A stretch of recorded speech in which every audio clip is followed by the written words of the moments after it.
What's good, YouTube? It's your boy Meh of Pig and Meh here. And, well, fun fact, I decided to update my Floowandereeze deck and ended up going undefeated today. So, yeah, I figured I'd show you guys the build real quick. But before I get into that, I'm going to make note, this weekend was basically a bunch of people kind of getting the end of this format out of the way. And this deck, in all honesty, is kind of a dice roll. Like, I went to 2 locals, and in one locals, this deck did absolutely horrible. And of course, the other locals, I went undefeated. So, you can't necessarily say this is the greatest build, especially with new support around the corner. But I figure, since this one did so well today, that I might as well show you guys, the undefeated list. So, let's kind of just go through it real quick. The cards are pretty simple. You got 3 of your small bird searcher, 3 of your big bird searcher, 2 Stwee, and 1 Toucan Sam. It's all the same. I still really like Stree because it's the DD Crow, but I use Sam here a little bit more today, which was nice. And probably the biggest difference between the last build and this build is I decided to run 2 Empen, because Empen ain't easy.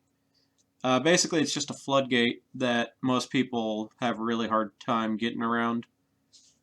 Probably a little bit worse with if people decide to play more Regekis and stuff, but even with that in mind, this card's still strong. And in the theme of Floowandereeze, you're still going to always play the 3 map. I cut down to 1 and 1. For future reference, when you summon Empen, search this every time if you don't have it, because this is a significantly more important card than this card. Because this card they'll almost always get rid of or something, and then you'll think you'll have this being cheeky and cute, but no. And every once in a blue moon I did use this draw effect in order to help fix my hand, which is nice, but this card is more important, and when the Lance comes out, you're definitely going to want to run that. And then your other big chickens is you run one of the Mega Ryza and one of the Avion.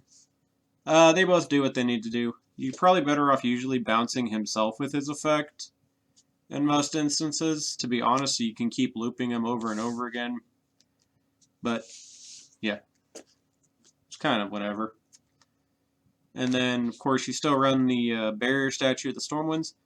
I played against Virtual World, and I actually sided this out because the majority of things that they'll make that are a problem are still wind. So, yeah. But people still, in fact, hate that song. Or card. And on to the thing I was testing this whole weekend. I actually played a pretty hefty Dogmatika package. 1 Ecclesia, 3 Servant, 2 Punishment. I was trying Fleur one day, but he's absolutely worthless in this deck, to be honest with you. Does nothing, because most of your cards lock you out of specials anyway, so I just run the 1 Ecclesia to search the Punishment.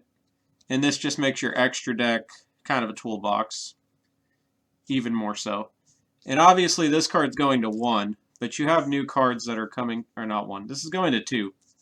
But you have new cards that are coming along the way, so that's not really a big deal at all. Especially with just the 1 Ecclesia and the 2 Punishment.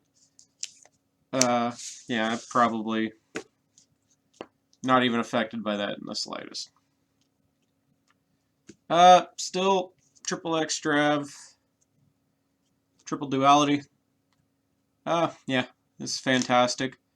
I'd often side one of these out, so sometimes I kind of wonder, but it's very important. And of course, this should be Prosperity, but I'm not dealing with the $100 a copy for Prosperities. So, the only real underwhelming card in the whole deck, and I think I might cut in future revisions for like hand traps or something, is just the 1 Gold Stark. It's basically just here to set up a chain block. That's it. And of course, terraforming. Now, kind of round out the rest of your cards in the deck. Exactly the same as the last profile. 3-book called by Chalice. This card's absolutely mandatory at 3 because it helps dodge Imperm and Veiler, which absolutely ruin your day. And I kind of wanted to try Imperm myself, but I was just lazy. And Imperial Order's about to get banned, so I don't really think it matters too heavily. Extra deck's unimportant, but, you know, I guess I'll just show it off. I did actually make this, which was weird, and I never thought would happen. This is just a great send, has a huge attack. Still too lazy. I think I could have gone with this line at one point today, I just didn't see a reason to. Again, you know why.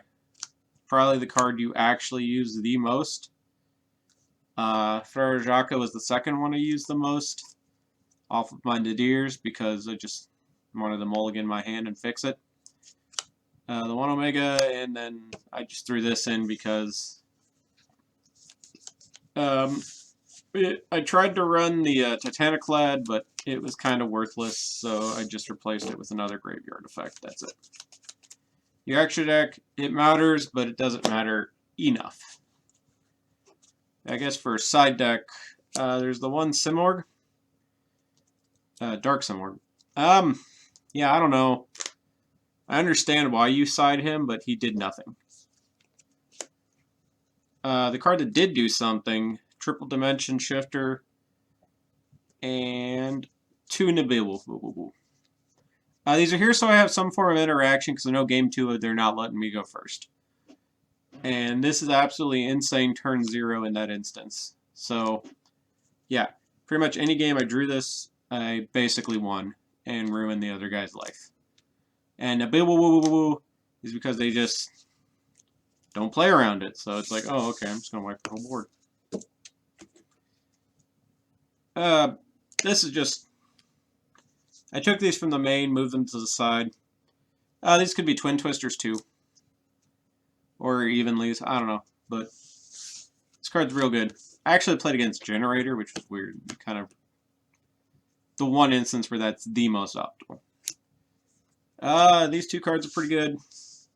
They just help make your Tri-Brigade matchup even more free.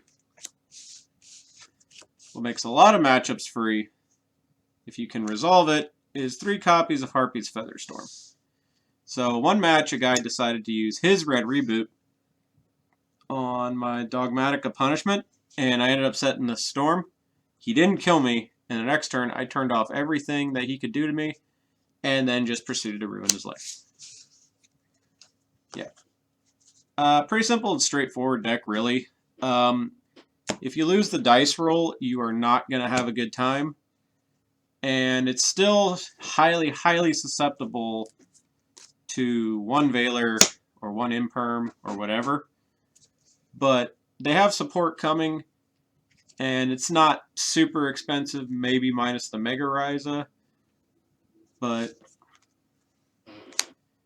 even if you decide to splurge on that, the deck still doesn't cost nearly as much as too many other high-tiered things, so I think it's worth your time to give it a try, but that's just an update, my Undefeated Floowandereeze deck profile. If you guys like what you see, make sure to comment in the comment section down below. Otherwise, this is Meh, Pig and Meh, signing out.